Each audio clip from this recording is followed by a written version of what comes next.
Hey Year 12s, today we're going to be looking at how we use our understanding of the ideas, issues and themes of a text to develop an interpretation of it.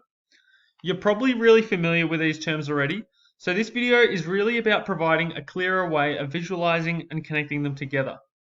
I'll focus on the dressmaker and the crucible, but we'll also mention a few other familiar texts along the way. So let's start by looking at what an interpretation is exactly. At its most basic, it's your take on the text, what you think the writer is trying to say or trying to communicate to their audience.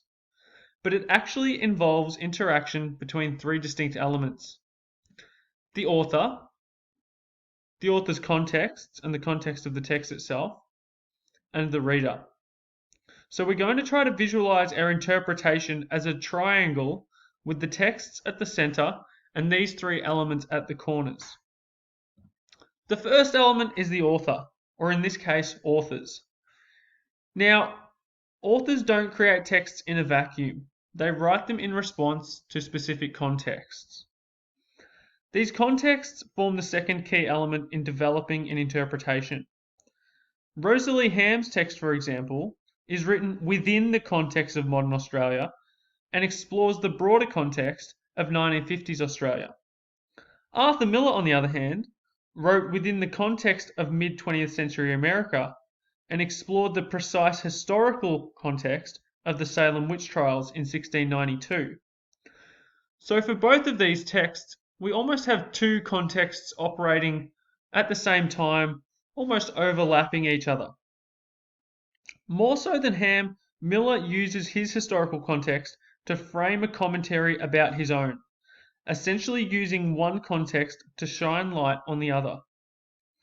Understanding these contexts is crucial to understanding the author's intentions. And this brings us to the final element, the reader. The author writes their stories for these readers. They're aiming to communicate with them, but it's also up to the reader to understand the messages being communicated. And while the reader can understand any text without any understanding of the context, having a certain amount of background knowledge opens up new ways of accessing and making sense of the text. And this is why the three always operate together to form our interpretation, our response to what these texts are about. Now, let's take a closer look at the relationship between ideas, issues, and themes. I want you to start by thinking about all the texts that you've encountered during your time at EMC. There are some really common ideas that connect them: friendship, family, justice, gender, community, conflict. There's a bunch of them. These are the universal ideas that authors have thought about and written about for centuries, in different languages and across different continents around the globe. This is our broadest lens for looking at texts, and we can usually state them using a single word or a single phrase. These are the words and phrases that you're probably most familiar with from your time at secondary school. So, in The Crucible and the Dressmaker, you're probably going to come across some familiar ideas. Things like love, reputation, gossip and rumour, manipulation, morality and justice, punishment, revenge, blame. Ideas that you've probably seen before and that you'll more than likely see again. But we can focus our lens further. And we can do this by asking questions about these ideas in their different contexts. Now, the context is really important here because it will influence the questions we ask and the answers that we eventually generate. The questioning itself should underpin your thinking. It should help you to examine the ideas from different angles and with different perspectives in mind. And our questions are going to start with our basic question words: what, how, why, and to what extent. But we then need to add some accessories to these to turn them into question stems. Just like the sentence starters you might use to support the development of your writing, these question stems support you to ask more sophisticated questions and to pursue more sophisticated lines of thought. They help you to consider things like the experiences and the circumstances we see in the texts, as well as their causes and effects. They help you to consider meaning and importance, or responsibility, reward, and the roles.